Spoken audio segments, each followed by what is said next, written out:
Hello friends, welcome to जेनिक। अभी हम सिग्नल में और दो टॉपिक थे जो इम्पोर्टेंट है एग्जाम पॉइंट ऑफ व्यू से, पहले कवर नहीं हो पाए थे, मुझे टाइम नहीं मिला था इस वजह से। तो अभी हम कवर करने जा रहे हैं। उसमें से पहला जो इम्पोर्टेंट टॉपिक है जो एग्जाम में बार बार अभी रिसेंटली आपका आता रहता है, Fourier series, and then we will cover the sampling theorem. Sampling theorem जब आप पढ़ेंगे तो वहाँ पे ये फोरियर सीरीज एक्सप्लेनेशन आपको बहुत काम आने वाला है, क्योंकि वहाँ पे बेसिकली आपने पढ़ा होगा जो न्यूक्विस्ट सैम्पलिंग रेट होता है वो क्या होता है, आपका जो हाईएस्ट फ्रीक्वेंसी कंटेंट है सिग्नल का उसका कम से कम डबल होना चाहिए न्यूक्विस्ट सैम्पलिंग रेट, तभी आप सिग्नल को बाद में जाके उस सैंपल्ड सिग्नल से क्या कर पाते हो, रिकवर कर पाते हो। तो वहां पे भी आपको फोरियर सीरीज, कोई पीरियोडिक सिग्नल दे देंगे तो उसके फोरियर सीरीज से आप निकालोगे कि उसमें कौन से हार्मोनिक्स होंगे, उसमें कौन सा हाईजेस्ट होगा, उसके बेसिस पे क्या आपका आएगा आगे न्यूक्विस्ट सैम्पलिंग रेट। तो वहां पे फोरियर सीरीज आपको काम आने वाला है। फोरियर सीरीज में हम क्या कवर करेंगे, ट्रिग्नोमेट्रिक फोरियर सीरीज आपने एक पढ़ा होगा और एक एक्सपोनेंशियल फोरियर सीरीज। अब इसमें दो फोरियर सीरीज की जरूरत क्यों पड़ी? बेसिकली जो एक्चुअल फोरियर सीरीज होता है वो that is trigonometric Fourier series only. Exponential Fourier series आपका एक मैथमेटिकल टूल हमने यूटिलाइज किया, जिससे हमने मैथमेटिकल कैलकुलेशन को क्या किया, बेसिकली सिंप्लीफाई कर दिया। तो फोरियर सीरीज किसके लिए होता है, कोई भी टाइम डोमेन में अगर पीरियोडिक सिग्नल होता है, आप पीरियोडिक सिग्नल लेते हो, सपोज कोई एक सिग्नल आपने लिया xt, जिसका आप कहते हो इसको पीरियोडिक है, जिसका फंडामेंटल टाइम पीरियड आपको पता होना चाहिए t। मैंने पहले भी पीरियोडिक सिग्नल और अपीरियोडिक सिग्नल आपको जब पढ़ाया था तो वहां कवर किया था फंडामेंटल टाइम पीरियड, जो मिनिमम टाइम बाद जिसके बाद वो क्या करे, रिपीट करे, t है। और अगर फंडामेंटल टाइम पीरियड p है, अब मैं फंडामेंटल फ्रीक्वेंसी लूंगा f0 और एक फंडामेंटल फ्रीक्वेंसी एंगुलर फ्रीक्वेंसी क्या डील करूंगा, ओमेगा नॉट हमेशा। तो कई बार आप क्वेश्चन सैम्पलिंग थियरम के देखोगे तो वहां f0 के टर्म में भी आंसर हो सकता है, ओमेगा नॉट के टर्म में आंसर हो सकता है। तो आपको दोनों डील करने आना चाहिए। तो दोनों में रिलेशन क्या है, अगर f0 की मैं बात करूं तो 1/t0 होता है, और ओमेगा नॉट और f0 में रिलेशन निकालू तो ये 2πf0 होता है। और अगर t0 की वैल्यू या ओमेगा नॉट की वैल्यू मैं t0 के टर्म में देखूं तो क्या होता है, 2π/ओमेगा0 होता है। ये सब आपको चीजें पता होंगी ऑलरेडी, ठीक है। तो ये चीजें कि कोई भी अगर xt सिग्नल है मेरा जो कि पीरियोडिक है, मुझे पता है, and that fundamental frequency is t0, वो आपको वेव फॉर्म क्वेश्चन में गिवन होगा, या तो वो डायरेक्टली मेंशन होगा टाइम पीरियड फंडामेंटल, वहां से आप निकाल लोगे कि मिनिमम टाइम पीरियड जिसके बाद वो अपने आप को क्या करता है, मिनिमम टाइम जिसके बाद वो रिपीट करता है, that is fundamental time period. Fundamental frequency f0 आप पता कर सकते हो, ये हर्ट्ज में आएगा, और अगर रेडियन पर सेकंड की बात करूं तो वो किस में आएगा, ओमेगा नॉट के टर्म में आएगा, ठीक है। तो अब इसमें दो सीरीज आप पढ़ते हो, एक trigonometric Fourier series representation of A periodic signal, and other one is exponential Fourier series representation, ठीक है। तो ट्रिग्नोमेट्रिक फोरियर सीरीज में अगर आपने पढ़ा होगा तो दोनों को मैं रिलेट कर रहा हूं। एग्जाम पॉइंट ऑफ व्यू से आपको क्या पढ़ना है, बेसिकली एक्सपोनेंशियल फोरियर सीरीज ही पढ़ना है, क्योंकि ये मैथमेटिकल कैलकुलेशन को बहुत ईजी कर देता है। कैसे ईजी करता है अभी जब मैं डिस्कस करूंगा तब आपको बताऊंगा ये कैसे कैलकुलेशन को ईजी कर रहा है, कैसे ये बेनिफिशियल है। और एक्सपोनेंशियल फोरियर सीरीज से हम रिलेट कर देंगे ट्रिग्नोमेट्रिक फोरियर सीरीज कोफिशिएंट को, क्योंकि एक्चुअल में जो एग्जिस्ट करते हैं that are trigonometric Fourier series coefficient only actual में। तो इससे और उसको रिलेशन निकाल देंगे, वहीं से आपको पूछा जाता है ये साइनोसाइडल केवल आएंगे या कोसाइनोसाइडल टर्म्स आएंगे, या आड हार्मोनिक्स आप साइनोसाइडल आएंगे, या आड हार्मोनिक्स आप कोसाइनोसाइडल आएंगे, ये सब आपसे क्वेश्चन पूछे जाते हैं। तो वहां पे बेसिकली वेव फॉर्म के कुछ फॉर्म्स होते हैं कि वो रियल है, इवन है, real even half wave symmetry है, रियल है ऑड है, और हाफ वेव सिमेट्री है, केवल रियल और ऑड है, केवल हाफ वेव सिमेट्री है। अगर ये चीजें आप पहचानना सीख गए वेव फॉर्म में तो मैं वेव फॉर्म को सीधे देख के बता सकता हूं कि उसमें कौन से हार्मोनिक्स आने चाहिए, कौन से नहीं आने चाहिए। और इसमें एक्सपोनेंशियल फोरियर सीरीज के प्रॉपर्टीज में मैं एक डिफरेंशिएशन प्रॉपर्टी है जो बहुत ही इंपॉर्टेंट है, मैं मैक्सिमम क्वेश्चन डिफरेंशिएशन प्रॉपर्टी का यूज करके, इसीलिए मैंने डिफरेंशिएशन बहुत अच्छे से आपको सिखाया था, वो आपको आना चाहिए, उसका यूज करके मैं मैक्सिमम क्वेश्चन के फोरियर सीरीज कोफिशिएंट कैलकुलेट कर सकता हूं, जहां आपको कैलकुलेशन आएगा। मेनली कैलकुलेशन बहुत ज्यादा केसेस में नहीं आता, मेनली आता है कि कौन से हार्मोनिक एग्जिस्ट करेंगे, कौन से नहीं, तो उसके लिए प्रॉपर्टीज को रिलेट करना आना चाहिए। वो सारी चीजें प्रॉपर्टीज पे बेस्ड है, वो मैं जब इसकी प्रॉपर्टीज पढ़ाऊंगा तो इजीली आपको एक्सप्लेन कर दूंगा, आप इजीली क्लियर हो जाओगे और मैक्सिमम क्वेश्चन आप इजीली सॉल्व कर सकते हो देख के आराम से। अगर प्रॉपर्टीज को आपको रिलेट करने आ गया तो वो मैं रिलेट करना आपको सिखा दूंगा यहां पे। तो पहला है ट्रिग्नोमेट्रिक फोरियर सीरीज। अगर कोई भी सिग्नल, जैसे अभी मैंने xt ही लिया था, इसको अगर ये पीरियोडिक है with fundamental time period T naught, with fundamental frequency F naught और with fundamental angular frequency omega naught, तो उसको मैं कैसे रिप्रेजेंट कर सकता हूं in terms of Fourier series या in terms of sinusoidal and cosinusoidal harmonics कैसे रिप्रेजेंट कर सकता हूं? That is A naught plus N from 1 to infinity A N cos n omega not T plus B N sine n omega not T. Okay, और अब देखिए cos n omega not T, जहां omega naught क्या है आपका fundamental angular frequency है, और उसका nth टर्म, अब n इज इक्वल टू 1 पे cos omega not t, n is equal to 2 पे cos 2 ओमेगा नॉट टी। तो हार्मोनिक्स किसको कहते हैं यहीं पे मैं डिस्कस कर लेता हूं। जो ओमेगा नॉट होगा, n की वैल्यू 1 रखोगे तो ओमेगा नॉट वाला टर्म आएगा, वो फंडामेंटल फ्रीक्वेंसी टर्म उसको बोलते हैं। जब n इज इक्वल टू 2 रखोगे तो इसको क्या बोलेंगे? Second harmonic. 2 into omega naught आ गया तो second harmonics, 3 into omega not T आ गया third harmonics, 4 into omega naught fourth harmonics. ये आपको ऑलरेडी पता होगा। तो यही पूछा जाता है कौन से हार्मोनिक्स आएंगे कौन से नहीं। अब कौन से हार्मोनिक्स आएंगे कौन से नहीं आएंगे? अगर an 0 हो गया सपोज, तो अगर an a2 a4 a6 a8 आपने कैलकुलेट किया, ये सारे अगर 0 आने लगे तो आप क्या कहोगे? जो कोसाइनोसाइडल टर्म है उसके second harmonics, fourth harmonics, sixth harmonics, eighth harmonics नहीं आएंगे। यानी कि कहने का क्या मतलब है? इवन हार्मोनिक्स नहीं आ रहे हैं। इसी तरह मैं कहूं bn is 0 for n is equal to odd number, तो आप क्या कहोगे? Odd harmonics of sinusoidal term नहीं आएंगे, क्योंकि bn क्या है? nth हार्मोनिक का, nth साइनोसाइडल हार्मोनिक का क्या है? कोफिशिएंट है। अगर वही 0 हो गया तो वो टर्म ही क्या हो जाएगा? 0, मतलब वो हार्मोनिक आपके पिक्चर में नहीं आएगा। ठीक है, अब इनके फार्मूले हैं, क्योंकि अगर मुझे an पता चल जाए, bn पता चल जाए और a नॉट पता चल जाए, तो मैं xt को किसके टर्म में रिप्रेजेंट कर सकता हूं?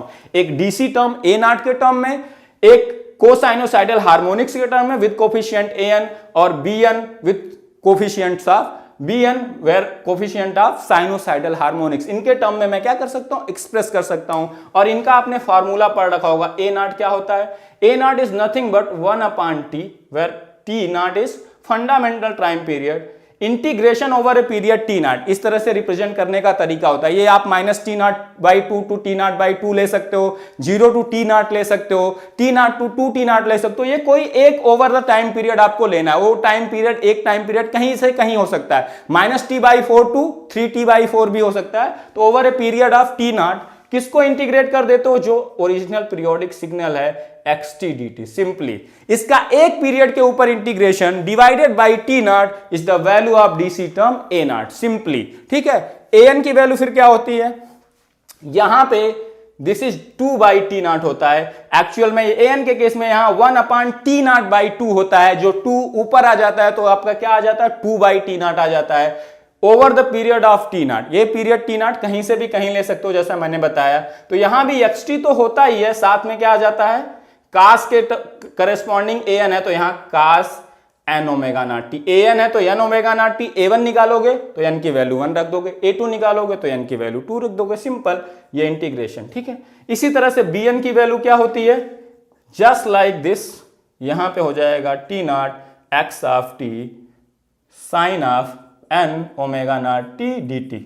सिंपली, तो ये तीनों क्या हो गए? आपके फॉर्मूले हो गए for the calculation of an, bn and a not. अगर आपको an पता चल गया, bn पता चल गया और a नॉट पता चल गया, तो आपको ये xt को आप कोसाइनोसाइडल, साइनोसाइडल के टर्म में आप क्या कर सकते हो? एक्सप्रेस कर सकते हो। किसी भी पीरियोडिक सिग्नल xt जिसका fundamental time period t not है, f नॉट है, ओमेगा नॉट। अब कई सारे सिग्नल हो सकते हैं, x1t, x2t, x3, जिनके fundamental time period t not same हो, लेकिन जब उनको एक्सप्रेस करोगे तो आपका जो ये इंटीग्रेशन की वैल्यू a नॉट x1t के लिए अलग आएगी, an की वैल्यू x1t के लिए कुछ और होगी, x2t के लिए कुछ और होगी। तो जो ये कोफिशिएंट है an, bn और a नॉट की वैल्यू चेंज हो जाएगी। तो जो x1t का एक्सप्रेशन होगा वो अलग आएगा in terms of cosinusoidal and sinusoidal harmonics. आपका x2t का अलग आएगा, x3t का क्या आएगा? अलग आएगा। ये हमेशा अलग आएंगे। ठीक है, फ्रीक्वेंसी और टाइम पीरियड अलग अलग होते हुए भी। ठीक है, क्लियर?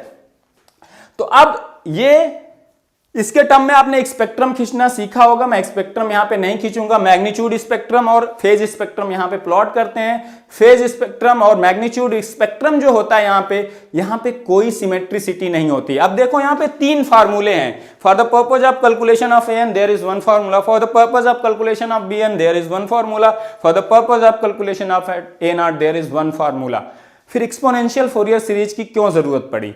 अब देखो यहां पे एक बहुत लेंदी कैलकुलेशन था, ए नॉट कैलकुलेट करो, ए एन करो, बी एन करो। यहां पे देखो फ्रीक्वेंसी ओमेगा नॉट है, या तो 2 ओमेगा नॉट या 3 ओमेगा नॉट, 4 ओमेगा नॉट, 1 से लेके इंफिनिटी होनी भी चाहिए। फ्रीक्वेंसी कभी निगेटिव चीज नहीं होती, हमेशा क्या होती है? पॉजिटिव। नंबर ऑफ ऑसिलेशंस पर सेकंड आप क्या कहते हो? फ्रीक्वेंसी। उसका सेकंड हार्मोनिक आ गया तो ज्यादा ऑसिलेशंस हो गए, 2 ओमेगा नॉट। फ्रीक्वेंसी बढ़ने का क्या मतलब? नंबर ऑफ ऑसिलेशन बढ़ गए, 3 ओमेगा नॉट ऑसिलेशंस और बढ़ गए, 4 ओमेगा नॉट ऑसिलेशंस और बढ़ गए। तो यहां n क्या है? पॉजिटिव इंटीजर ही है, 1 से लेके कहां तक? इंफिनिटी। और a0 तो डीसी टर्म आपका है ही। अब जब आप एक्सपोनेंशियल फोरियर सीरीज लिखते हो, अब मैं यहीं पे एक्सपोनेंशियल फोरियर सीरीज लिखता हूं, दोनों में फिर रिलेशन, और हम डिटेल में किसको पढ़ने वाले हैं? एक्सपोनेंशियल फोरियर सीरीज को पढ़ने वाले हैं। यहीं से क्वेश्चन आपको आएगा, इसका और इसका रिलेशन बाद में पढ़ लेंगे। मैं इसको थोड़ा सा एक्सप्लेन कर दूंगा, इसकी जरूरत क्यों पड़ी आपको exponential Fourier series. Exponential Fourier series में आप किसी भी सिग्नल अगर एफ टी जो पीरियोडिक है with time period T not, with fundamental time period T not, with fundamental frequency F not, उसको आप कैसे एक्सप्रेस कर सकते हो? यहां पे from n minus infinity to plus infinity c n e to the power minus J N omega not t. Exponential के term में ई to the power J omega भी क्या होता है? एक पीरियोडिक सिग्नल होता है with time period t is equal to 2 pi by omega naught, जैसे cos omega not T, sine omega not T, इसी तरह से जे ओमेगा नॉट टी भी ई की power J omega naught T भी एक पीरियोडिक सिग्नल होता है, कॉम्प्लेक्स पीरियोडिक सिग्नल जिसको बोलते हैं, कॉम्प्लेक्स पीरियोडिक सिग्नल होता है इसके टर्म में। अब यहां ध्यान से देखो आप, यहां n की वैल्यू निगेटिव भी है और n की वैल्यू पॉजिटिव है। यहां पे e की power J omega naught T भी आएगा, e की वैल्यू e की पावर माइनस जे ओमेगा नॉट टी भी आएगा। मतलब आप फ्रीक्वेंसी जब आपने स्पेक्ट्रम प्लॉट किया होगा, ध्यान दिया होगा, यहां पे ओमेगा नॉट भी होता है फ्रीक्वेंसी, साथ में क्या होता है? माइनस ओमेगा नॉट भी फ्रीक्वेंसी होती है। अब फ्रीक्वेंसी को आपने निगेटिव कर दिया, फ्रीक्वेंसी कभी निगेटिव हो सकती है। नंबर ऑफ ऑसिलेशंस निगेटिव कैसे हो सकते हैं? वो या तो 0 होंगे या तो कोई वैल्यू होगी उसकी, 2 ऑसिलेशन, 1.5 ऑसिलेशन, 1.25 ऑसिलेशन, वो कभी निगेटिव वैल्यू हो ही नहीं सकती है कि नहीं? तो ये निगेटिव फ्रीक्वेंसी हमने किया क्यों? जब हमने ट्रिग्नोमेट्रिक फोरियर सीरीज निकाला तो यहां there are 3 calculation, 3 A naught calculation, A N calculation, B N calculation, ठीक है। यहां पे omega naught, 2 omega naught, 3 omega naught, 4 omega naught possible थे, minus omega naught, minus 2 omega naught, minus 3 omega naught possible नहीं थे। हमने किया क्या? ओमेगा नॉट फ्रीक्वेंसी पे जितनी भी पावर थी, ओमेगा नॉट फ्रीक्वेंसी पे कुछ पावर होगी, ओमेगा नॉट पे कुछ पावर होगी, 2 ओमेगा नॉट पे, हमने क्या किया? जब तक माइनस ओमेगा नॉट एग्जिस्ट नहीं करता था, माइनस 2 ओमेगा नॉट एग्जिस्ट नहीं करता था, तो कोई सिमेट्रिसिटी नहीं थी आपके सिग्नल में, जो आपके रिप्रेजेंटेशन में। तो हमने क्या किया? हमने ओमेगा नॉट फ्रीक्वेंसी पे जो पावर थी उसको 2 भाग में डिवाइड किया, एक को ओमेगा नॉट पे रख दिया और उसके काउंटर पार्ट दूसरी जगह कहां रख दिया? माइनस ओमेगा नॉट पे। तो omega naught minus omega not कुछ नहीं है, इसी का रिप्लिका है, ये केवल मैथमेटिकल सिंप्लीफिकेशन है। इमेजिनरी जे को बनाया इसीलिए गया था for the purpose of simplification of real calculation. Imaginary जैसी चीज कभी एग्जिस्ट नहीं करती है, लेकिन उसका मैथमेटिकल टूल है जिसको यूज करके हम कैलकुलेशंस को क्या कर देते हैं? सिंप्लीफाई। तो वही चीज हमने भी यही किया, जे को इंट्रोड्यूस करके हमने एक imaginary frequency minus omega not generate करी, और किया क्या? ओमेगा नॉट पे जो पावर थी उसको 2 भाग में डिवाइड कर दिया, एक ओमेगा नॉट पे रख दिया, एक माइनस ओमेगा नॉट पे। इसीलिए टोटल पावर की अगर यहां मैं कैलकुलेशन करूंगा ओमेगा नॉट पे, तो मैं माइनस ओमेगा नॉट को भी कैलकुलेट करूंगा और ओमेगा नॉट दोनों को ऐड करूंगा, तब जाके टोटल पावर आएगी at the frequency omega not, otherwise नहीं आएगी। जबकि यहां केवल ओमेगा नॉट पे कैलकुलेट कर लो, यहां माइनस ओमेगा नॉट जैसा कुछ एग्जिस्ट ही नहीं करता है, ठीक है।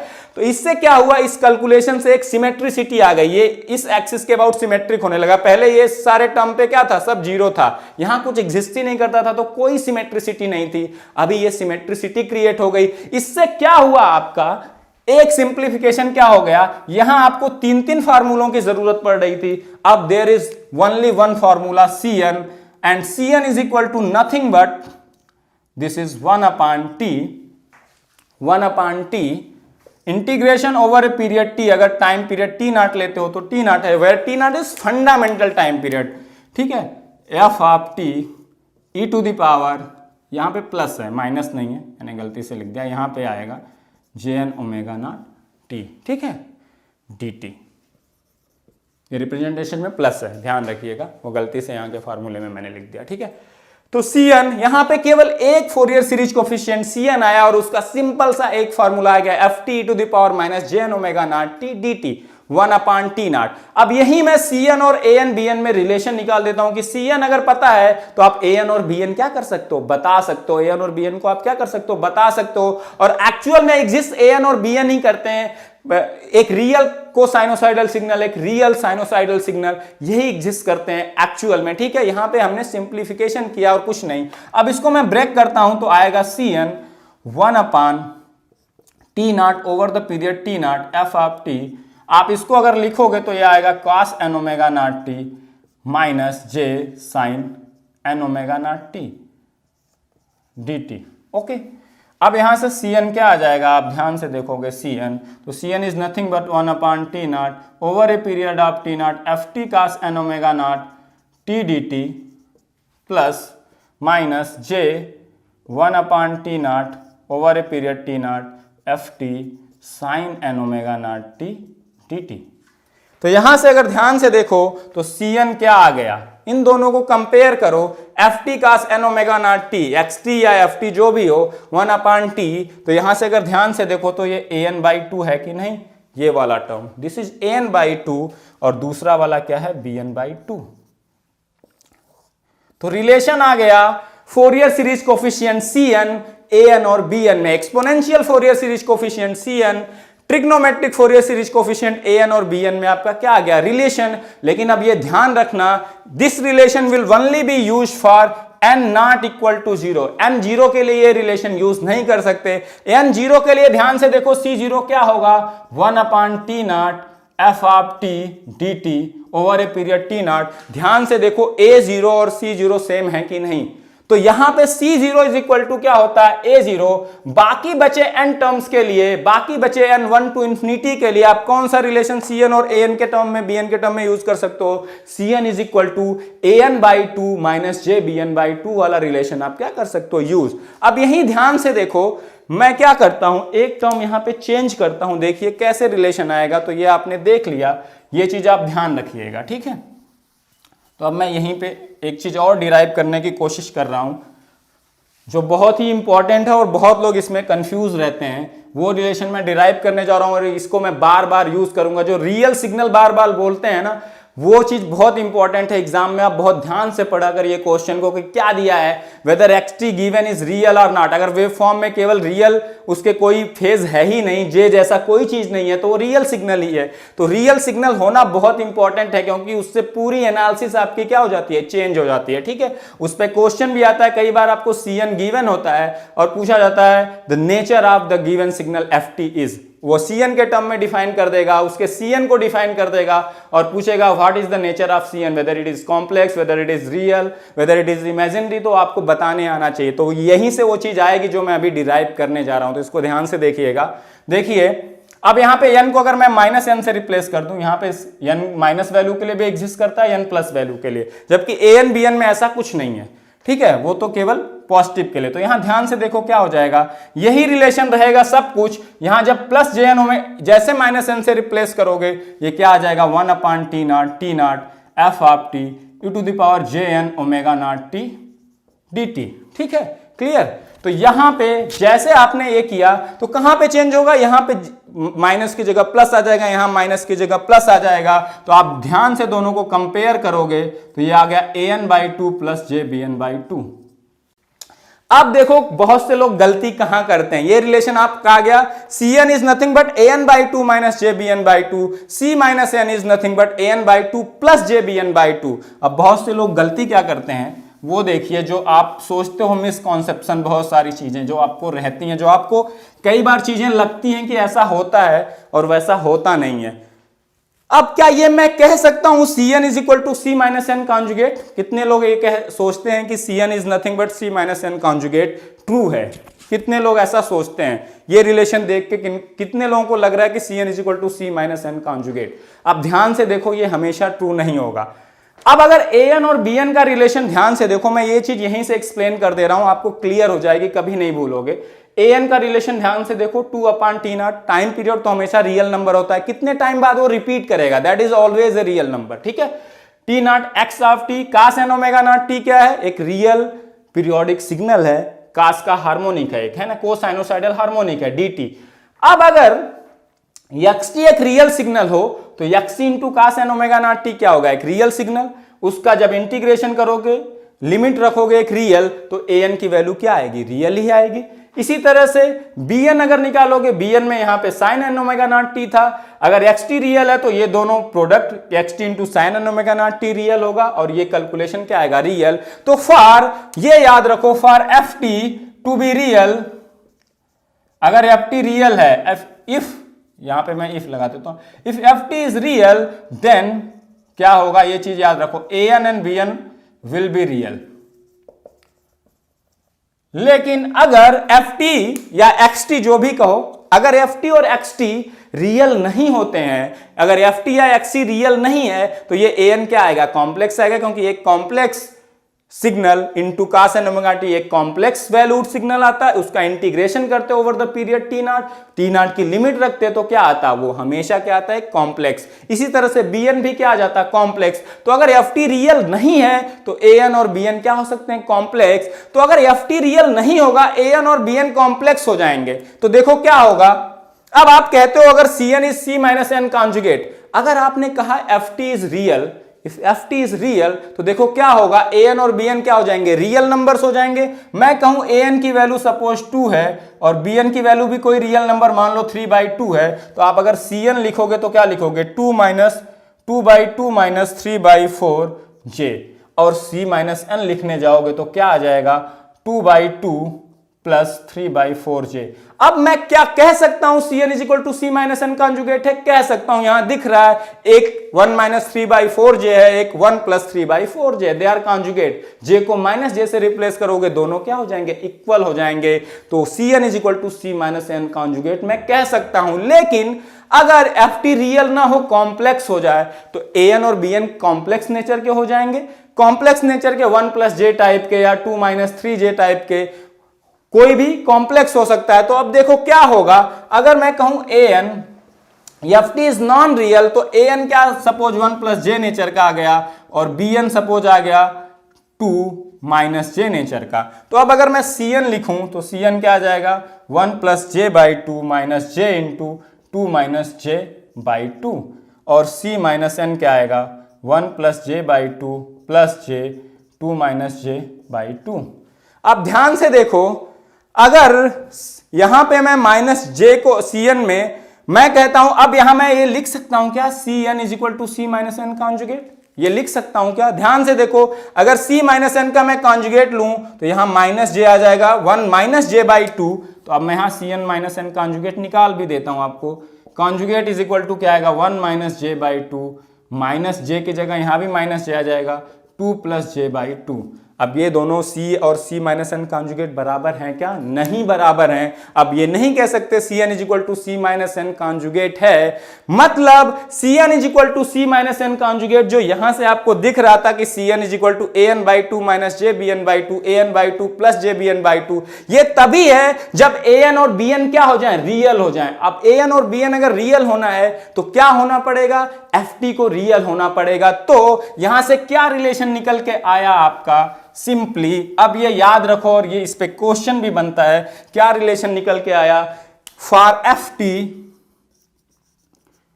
To be real, if ft is real, if ft is real, if ft is real, if ft is real, then you can say that if ft is real signal, जो आपको diagram से पता चल जाएगा, उसके नेचर से पता चल जाएगा, then Fourier series coefficient will hold the relation Cn is equal to C minus n conjugate।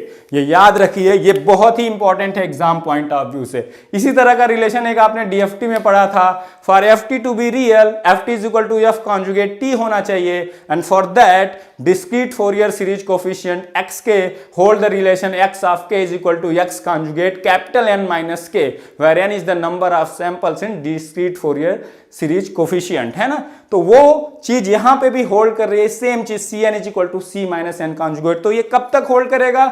जब तक आपका जो सिग्नल है, जो पीरियोडिक सिग्नल गिवन है, that must be real in nature in time domain. अगर वो है तभी आप ये कह सकते हो, हमेशा नहीं कह सकते आप, ठीक है, क्लियर। तो ये रिलेशन आपको बहुत इंपॉर्टेंट है, इस पे क्वेश्चन आएगा। अब मैं जा रहा हूं एक्सपोनेंशियल फोरियर सीरीज के क्या प्रॉपर्टीज आपको डिस्कस करने, और उन प्रॉपर्टीज के साथ में क्वेश्चन किस तरह के आते हैं उसको एग्जांपल के साथ समझाता जाऊंगा। आप गेट के कोई भी क्वेश्चन उठा के करोगे, आप सिंपली सॉल्व कर दोगे, आपको प्रॉपर्टीज आनी चाहिए। तो मैं पहले प्रॉपर्टीज से रिलेटेड सारे क्वेश्चन एक्सप्लेन करूंगा, कैसे करना है, कैसे आपको दिमाग में रखना है। उसके बाद मैं आऊंगा डिफरेंशिएशन प्रॉपर्टी पे लास्ट में, जिसमें मैं कैलकुलेशन करना सिखाऊंगा। पहले तो मैं ये सिखाऊंगा कि आपको हार्मोनिक्स कैसे पहचानने, कौन आने चाहिए कौन नहीं आने चाहिए, हाफ वेव सिमेट्री क्या होती है, ये सारी प्रॉपर्टीज समझाऊंगा। आपको स्केलिंग प्रॉपर्टी पे क्वेश्चन आता है कि उसमें फोरियर सीरीज कोफिशिएंट पे क्या फर्क पड़ेगा। जैसे मैं कहूं ft का Fourier series coefficient exponential Fourier series coefficient Cn है, then what is the Fourier series coefficient of f of 2t+1। इस तरह के क्वेश्चन आजकल एग्जाम में आते हैं, इस तरह के पूछे जा सकते हैं, बहुत ट्रिकी क्वेश्चन होते हैं। यहां पे स्केलिंग प्रॉपर्टी कैसे यूज करोगे, शिफ्टिंग प्रॉपर्टी तो हर कोई लगा लेता है, स्केलिंग प्रॉपर्टी में लोग फंसते हैं। इसीलिए शिफ्टिंग और स्केलिंग का जो लेक्चर मैंने आपको पहले बताया था वो बहुत क्लियर तरीके से बताया था, उसी से मैं रिलेट करके दिखाऊंगा कि चीजें कितनी आपको सिंप्लीफाई हो जाएंगी। तो अभी हम प्रॉपर्टी डिस्कस करेंगे इसके आगे, और क्लियरली सारी चीजें मैं रिलेट करते हो सब कुछ एक्सप्लेन कर दूंगा, कौन से हार्मोनिक्स आने चाहिए कौन से नहीं। और इन द लास्ट मैं आपको जो डायग्राम गिवन होते हैं उसके फोरियर सीरीज कोफिशिएंट अगर कैलकुलेट ही करना पड़े, क्योंकि कई बार आपको वेव फॉर्म इस नेचर का होगा जिसमें कोई सिमेट्रिसिटी दिखेगी नहीं, तब आप नहीं बता पाओगे कि कौन सा हार्मोनिक्स आएगा ही कौन सा नहीं आएगा। तो वहां आपको लास्ट मेथड क्या पड़ेगा, कैलकुलेट कर लो Cn की वैल्यू, उसी से पता चल जाएगा कि कौन सा Cn 0 है, कौन सा एग्जिस्ट करता है, इवन वाला 0 है, ऑड वाला 0 है, या हर फिफ्थ वाला 0 है। उस तरह से चीजें आपको पता करनी पड़ेंगी, उसके लिए आपको क्या करना पड़ेगा, कैलकुलेशन करना पड़ेगा। तो मैं कैलकुलेशन डिफरेंशिएशन प्रॉपर्टी का यूज करके आपको इजीली सिखा दूंगा आगे। तो अभी नेक्स्ट प्रॉपर्टी पढ़ते हैं। सबसे पहली प्रॉपर्टी आपने क्या पढ़ी जो आपको दिमाग में हमेशा होनी चाहिए, what if given signal is real periodic signal then its exponential Fourier series coefficient must satisfy Cn is equal to C minus n conjugate, C minus n conjugate, ठीक है।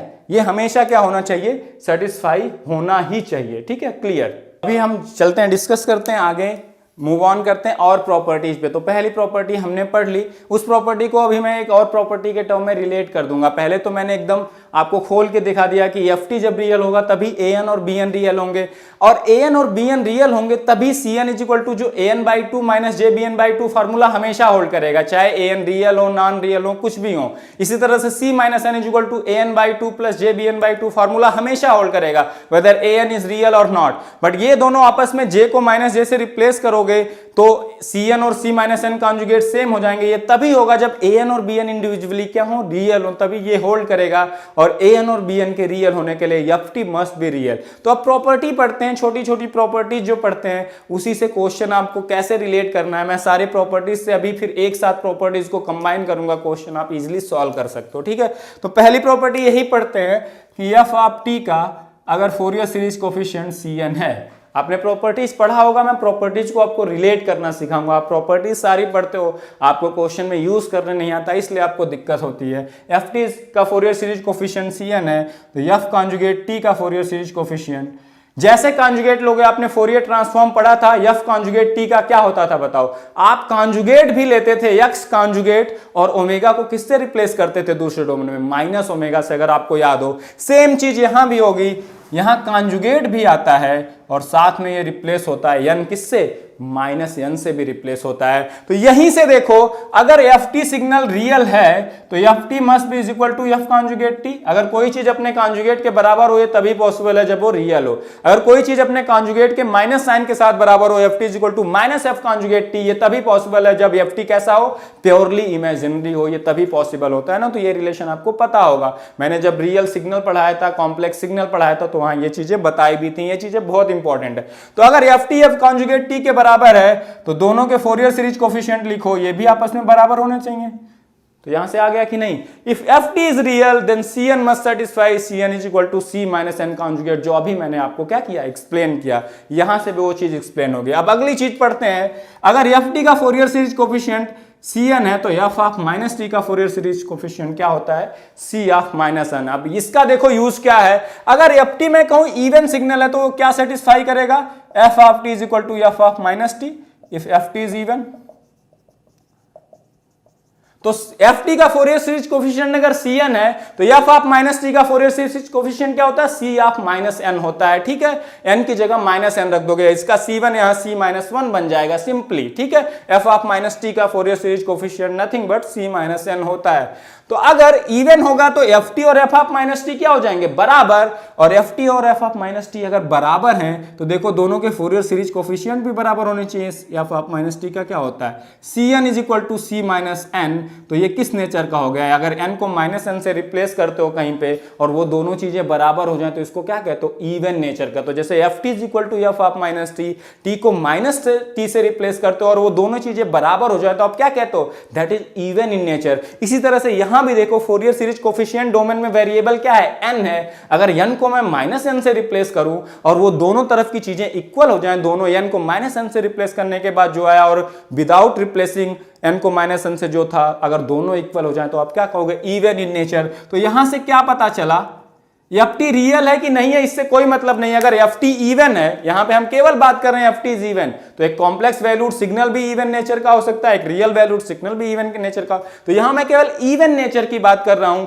f माइनस टी का c minus n होता है, ft चाहे कैसा भी हो, complex valued हो, रियल वैल्यूड हो, उससे कोई फर्क नहीं पड़ता। ठीक है, तो अगर ft इवन है टाइम डोमेन में तो उसका जो फोरियर सीरीज कोफिशिएंट cn है n डोमेन में, that will also be even in nature. तो इवन सिग्नल टाइम डोमेन में फोरियर सीरीज कोफिशिएंट भी कैसा हो जाएगा, इवन हो जाएगा इन n डोमेन। इसी तरह से ध्यान से देखो, इफ यहां पे ये रियल है नहीं रियल है वो अभी हमने नहीं डिस्कस किया, बाद में मैं रियल और इवन को मिक्स करूंगा, रियल और ऑड को मिक्स करूंगा। तो अभी मैं केवल ft के बारे में इवन लेके चल रहा हूं, वो रियल है कॉम्प्लेक्स वैल्यूड ये बाद में डिस्कस करेंगे। ठीक है, तो अगर इवन है तो cn इवन नेचर का ही होगा। अगर मैं कहूं ft is a odd signal, ft is a odd signal, if ft is a odd signal तो ft क्या सेटिस्फाई करेगा, f of t is equal to minus f of minus t।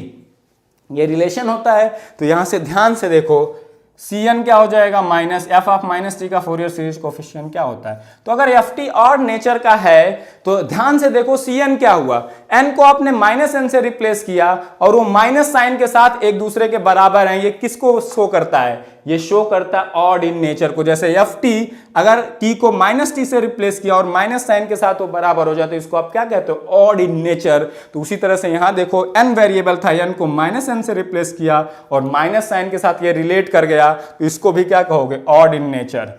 तो आपने यहां से क्या देखा, सिंपली आप देखो ध्यान से, अगर ft इवन इन नेचर है तो cn भी इवन इन नेचर होगा, अगर ft ऑड इन नेचर है तो यहां पे cn भी किस नेचर का होगा, ऑड इन नेचर का ही होगा वो भी। तो जैसा टाइम डोमेन में नेचर होगा वैसा n डोमेन में नेचर होगा, cn भी वैसा ही होगा। क्लियर। तो अब इन दोनों चीजों को क्या करते हैं, मिक्स करते हैं, वो सबसे इंटरेस्टिंग है क्योंकि वहीं से आपको क्या आता है, क्वेश्चन आता है। अब देखो फर्स्ट हम यहां पे पढ़ते हैं क्या, फर्स्ट पहले केवल रियल था तो ये सेटिस्फाई हुआ, इवन है तो इवन नेचर का, ऑड है तो ऑड नेचर का। इन्हीं तीनों प्रॉपर्टीज को अब मैं मिक्स करने चाह रहा हूं। अगर मैं कहूं इफ ft इज, ज्यादातर आपको क्वेश्चन आएंगे रियल सिग्नल ही होता है क्योंकि हम उन्हीं को नॉर्मली डील करते हैं। तो टाइम डोमेन में जो आपको सिग्नल मिलेगा इन जनरल रियल नेचर का ही मिलेगा। If ft is real and even both, real and even in nature, तो देखेंगे कौन से हार्मोनिक्स आएंगे कौन से हार्मोनिक्स नहीं आएंगे। यहीं से अब मैं चीजें आपको एक्सप्लोर करा रहा हूं जो चीजें आपको एग्जाम में आती हैं, प्रॉपर्टीज से कैसे हम रिलेट करते हैं चीजों को। अगर एफ टी देखो रियल है, पहली चीज क्या है रियल, तो रियल है तो क्या सेटिस्फाई करेगी, ये वाला relation F of T is equal to F conjugate T, और ये सेटिस्फाई करेगा C minus N is equal to C minus N conjugate. This relation will be T if F T is real, this relation will be true. अब अगर ये even in nature का है तो ये भी रिलेशन ट्रू होगा parallelly, F of T is equal to F of minus T, and this will replicate, this relation will also be true. Cn भी इवन नेचर का होगा, इक्वेशन 1 एंड इक्वेशन 2, ये दोनों ही ट्रू हैं अगर सिग्नल रियल और even दोनों है, मतलब this relation also holds good, this relation also holds good. तो अब दोनों को मिक्स करते हैं। अब ध्यान से देखो Cn is equal to C minus N है, तो यहां पे c माइनस एन की वैल्यू देखो, यहां पे c माइनस एन कॉन्जुगेट कहो या कॉन्जुगेट में इस तरफ भी लगा सकता हूं, तो c माइनस एन की वैल्यू अगर मैं यहां से निकालना चाहूं तो वो cn कॉन्जुगेट होगा, या c माइनस एन की वैल्यू देखो यहां ध्यान से किसके बराबर है cn, तो यहां से इसकी वैल्यू इस इक्वेशन में रख देता हूं, तो यहां से आएगा cn इज इक्वल टू क्या, Cn कॉन्जुगेट आ जाएगा कि नहीं, c माइनस एन की वैल्यू Cn रख दो, उसके ऊपर कॉन्जुगेट लगा दो। और अगर ft is equal to F conjugate t है, या Cn इज इक्वल टू कोई चीज अपने कॉन्जुगेट के अगर बराबर है, that is only possible when it is real in nature. तो ये कैसा आ गया, Cn will be real in nature, मतलब ये रियल होगा, कॉम्प्लेक्स वैल्यूड नहीं होगा, रियल इसकी वैल्यू आएगी, Cn की वैल्यू 2 आएगी, 3 आएगी, 1/2 आएगी, -1/2 आएगी, कोई रियल नंबर ही आ सकता है Cn की value. Cn will be real in nature, और साथ में ये इवन तो है ही, क्योंकि ft अगर टाइम डोमेन में इवन है तो Cn इवन होगा। तो यहां से क्या आपको पता चला, अगर टाइम डोमेन में रियल और इवन एक साथ सिग्नल हो गया तो Cn भी कैसा होता है, real and even in nature. तो टाइम में इवन और ऑड के लिए तो वो उसी नेचर का होता है, रियल होने से यहां पे रियल एंड इवन नेचर का आ गया। अब इससे होगा क्या, Cn की वैल्यू क्या थी अगर बताओ आप, एक्चुअल में तो आपको कोसाइनोसाइडल और साइनोसाइडल हार्मोनिक्स ही मिलते हैं ना, एक्चुअल में कोई कोसाइनोसाइडल टर्म आएगा एक्सपेंशन में, कोई और बहुत सारे साइनोसाइडल टर्म्स आएंगे, तो आप डील तो एक्चुअल में उन्हीं को करते हो। ये Cn और C माइनस एन किसके लिए बनाया गया, आपके कैलकुलेशन को सिंप्लीफाई करने के लिए। तो आप ध्यान से देखो Cn प्योरली रियल हो गया, और ft रियल था तो An और Bn तो ऑलरेडी कैसे हैं, रियल हैं, क्योंकि जो आपका एफ टी का sin ओमेगा नॉट टी वाला वैल्यू है वो रियल होगा, और उसका इंटीग्रेशन के बाद जो वैल्यू आएगी एन की वो रियल आएगी, bn भी रियल होगा अगर एफ टी कैसा है, रियल। तो Cn भी रियल हो गया। Cn के रियल होने के लिए ये एक इमेजिनरी पार्ट है इसका, एक ये क्या है, रियल पार्ट, क्योंकि Bn रियल है तो J इंटू सम रियल, ये पूरा इमेजिनरी पार्ट हो गया। An/2 कुछ रियल नंबर है तो ये रियल नंबर हो गया, बट Cn इज आप कह रहे हो रियल होगा अगर एफ टी रियल और इवन है, मतलब इसके लिए क्या होना पड़ेगा, Bn को क्या होना पड़ेगा, 0 होना पड़ेगा, तभी पॉसिबल है if Cn is real. If Cn is real, if Cn is real then Bn must be 0। तो Bn 0 हो गया, मतलब केवल क्या एग्जिस्ट करेंगे, An एग्जिस्ट करेंगे, और An की वैल्यू क्या आ जाएगी, इसी इक्वेशन में Cn is equal to An/2, An की वैल्यू 2Cn, Bn को तो आप 0 रख दोगे तो An की वैल्यू यहां से कैलकुलेट कर सकते हो। अगर आपको Cn पता है जो रियल आएगा 1/2 -1/2, तो आप यहां से क्या कह सकते हो, Bn 0 हो गए। Bn किसका कोफिशिएंट था, साइनोसाइडल हार्मोनिक्स का कोफिशिएंट था। An किसका कोफिशिएंट था, कोसाइनोसाइडल हार्मोनिक्स का। तो क्या एग्जिस्ट करेंगे, जब सारे Bn 0 हो गए तो सारे साइनोसाइडल टर्म क्या हो गए, G1, B1 sign omega not T 0 हो गया क्योंकि B1 0 है, B2 sign 2 omega not T 0 हो गया क्योंकि B2 0 है, सारे n के लिए Bn 0 हो गया क्योंकि n ये जनरल n है, कोई भी n हो सकता है, 1 2 3 4 5, किसी जनरल n के लिए सारे Bn क्या हो जाएंगे, 0। मतलब क्या एग्जिस्ट करेंगे, केवल Ans किसके कोफिशिएंट होते हैं, कोसाइनोसाइडल, तो वहां पे केवल क्या एग्जिस्ट करेगा, कॉस टर्म। मतलब क्या होगा, जो आपका एक सिग्नल है, पीरियोडिक सिग्नल जो रियल और इवन नेचर का है, उसमें केवल कोसाइनोसाइडल हार्मोनिक्स आएंगे। अब यहां पे डीसी टर्म क्या होगा, देखो जब भी आप क्वेश्चन डील करोगे एक चीज आप दिमाग में बैठा लो, हमेशा यही करना, आप कभी कंफ्यूज नहीं होगे। डीसी टर्म आप हमेशा कहां से निकालना, एक ही कैलकुलेशन करना, क्या, C0 is equal to 1/T0 over period T0 FT dt। तो एफ टी को एक टाइम पीरियड के ऊपर इंटीग्रेट करना, डिवाइड बाई T0 कर देना, वहां से C0 आ जाएगा। अगर एक पीरियड के ऊपर इंटीग्रेशन 0 है तो C0 0 आएगा, मतलब डीसी टर्म 0 होगा। C0 is equal to A0 होता है, डीसी टर्म C0 और An an और bn में तो ऐसा रिलेशन होता है बाई 2 वाला, लेकिन जब c नॉट वाली वैल्यू आती है वो a नॉट के बराबर होती है, जो वहां a नॉट होता है वही यहाँ क्या होता है c नॉट। इसी को हम कहते हैं डीसी टर्म। तो डीसी टर्म का कैलकुलेशन हमेशा आपको किससे करना है, ft का इंटीग्रेशन 1 टाइम पीरियड के ऊपर करो, डिवाइड बाई t नॉट कर दो, और 1 पीरियड के ऊपर इंटीग्रेशन आप देख के कर सकते हो। सिंपल सा इंटीग्रेशन होता है, कभी रेक्टेंगल होता है, कभी ट्रायंगल होता है, इससे ज्यादा नहीं आता।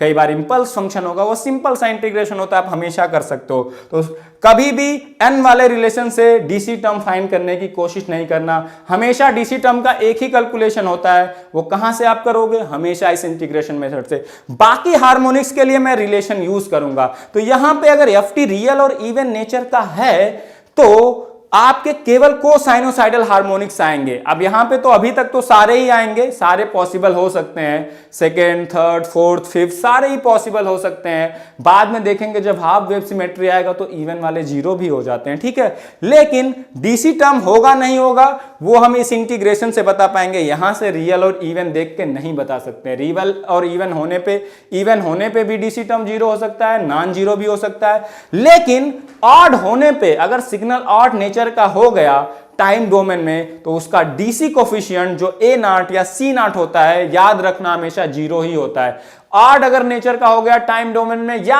हाफ वेव सिमेट्री आ गई, बाकी चीजें हैं नहीं है, रियल है, इवन है, और ऑड और हाफ वेव सिमेट्री अगर आ गए तो हमेशा डीसी टर्म जीरो होता है। लेकिन इवन के केस में जीरो हो भी सकता है और जीरो नहीं भी हो सकता है। दोनों चीजें क्या होती हैं, पॉसिबल होती हैं, ये ध्यान रखना, ठीक है। तो यहां पे मैं यहीं पे लिख देता हूं, इन चीजों को बाकी कैलकुलेट कर दूंगा। तो यहां पे क्या आएगा, डीसी टर्म में are may not be zero.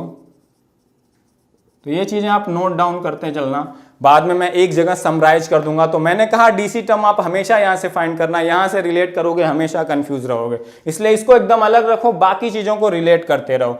And only cosinusoidal harmonics, साइडल हार्मोनिक्स, ओके। साइनोसाइडल हार्मोनिक्स नहीं आएगा अगर सिग्नल कैसा हो गया, रियल एंड इवन नेचर का। अब यहीं पे रियल की हमने अलग से बात कर ली थी, इवन की अलग से, ऑड की अलग से। अब फिर से ज्यादातर सिग्नल आपको क्या गिवन होंगे, रियल होंगे। उसके बाद आता है कोई कुछ उसमें इवन हो जाते हैं, कुछ उसी में ऑड हो जाते हैं। तो उसके हिसाब से आपको देखना पड़ता है कि कौन से हार्मोनिक्स आएंगे, साइनोसाइडल, कोसाइनोसाइडल। अब उसी में हाफ वेव सिमेट्री भी ऐड हो जाती है, तब कौन से हार्मोनिक्स एग्जिस्ट करेंगे, कौन से नहीं, वो चीजें अभी मैं डिस्कस करते चलता हूं। यहां पे आपको सारी चीजें क्लियर हो जाएंगी। तो अगला रियल और क्या बताएंगे, ऑड। ज्यादातर आपको रियल सिग्नल ही डील करने को आता है, इसलिए कॉम्प्लेक्स के बारे में नहीं पढ़ते हम। कॉम्प्लेक्स में अगर आएगा तो आप जनरल कैलकुलेशन कर लेना, वहां से आपको खुद ही पता चल जाएगा कौन से हार्मोनिक्स आएंगे और कौन से नहीं आएंगे। तो यहां पे मैं नॉर्मली डील क्या कर रहा हूं, रियल सिग्नल ही कर रहा हूं जो आता है आपको। और आप बुक्स में भी देखोगे तो ज्यादातर रियल सिग्नल के बारे में प्रॉपर्टीज रिलेट होती हैं, ठीक है। रियल एंड ऑड सिग्नल अगर आ गया तो रियल एंड ऑड सिग्नल, ठीक है। तो रियल है तो ये रिलेशन तो हमेशा ट्रू होगा, F T is equal to F conjugate T, जहां से आपको आएगा C N is equal to C minus N conjugate, ये आएगा, क्लियर। अब मतलब अगर एफ टी आपका रियल है तो C N is equal to C minus N conjugate. C N is equal to C minus N conjugate ये नहीं बता पा रहा है कि सी एन रियल है, क्योंकि सी एन रियल होने के लिए C N must be equal to C N conjugate, यहां माइनस एन है। तो ये ध्यान रखना, इससे मत ड्रॉ कर देना अटेंशन की आपका सी एन रियल हो गया। सी एन रियल होने के लिए दोनों तरफ सी एन होने चाहिए और कॉन्जुगेट के साथ वो बराबर होना चाहिए, तभी सी एन रियल होगा। एफ टी रियल है तो सी एन ये रिलेशन सेटिस्फाई करना चाहिए टाइम डोमेन में अगर रियल है वो तो, ठीक है। ऑड सिग्नल है तो ये सेटिस्फाई करेगा। मैंने बताया था टाइम डोमेन में जैसा इवन नेचर का तो C N even, odd nature का तो सी एन ऑड नेचर का। तो यहां से ऑड नेचर कैसे आ जाएगा, सी माइनस एन, ठीक है। तो ये दो इक्वेशन, ये वन।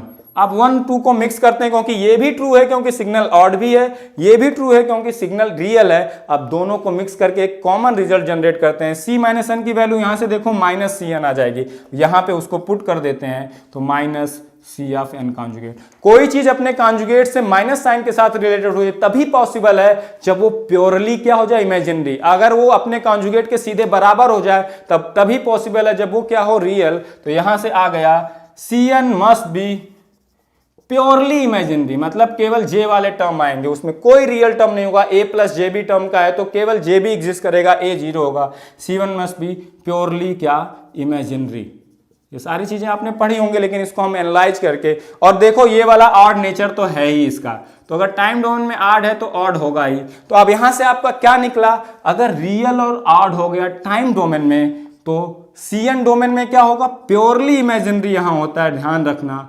जबकि रियल और इवन में इस डोमेन में भी वो क्या होता था, रियल होता था। तो ये याद रखो, प्योरली इमेजिनरी एंड, और मैंने बताया था ऑड और इवन के केस में जैसा टाइम में इवन होता है तो सीएन भी इवन होता है, ऑड होता है तो ऑड, है ना।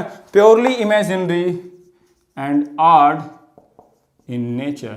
रियल एंड इवन में purely real and even CN, और आपका रियल एंड ऑड में purely imaginary and odd in nature. अब यहां से देखो प्योरली इमेजिनरी होने का क्या फर्क पड़ेगा, सीएन को आप लिखते हो an/2 - j।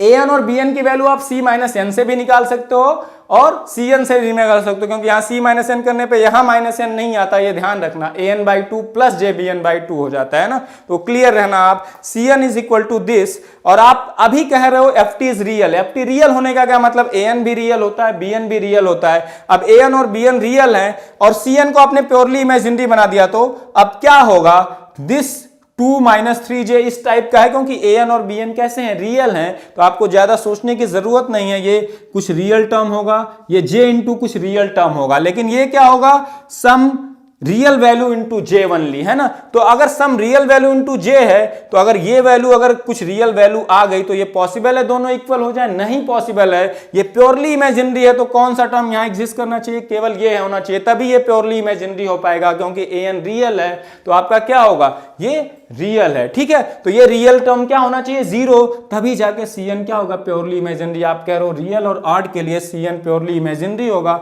और an और bn रियल तो है ही, तो केवल इमेजिनरी पार्ट होने के लिए j into some real number होना चाहिए। ये वाला रियल क्या होना चाहिए, 0। यहां से आपका क्या आया, an must be 0 for cn to be purely imaginary, purely imaginary.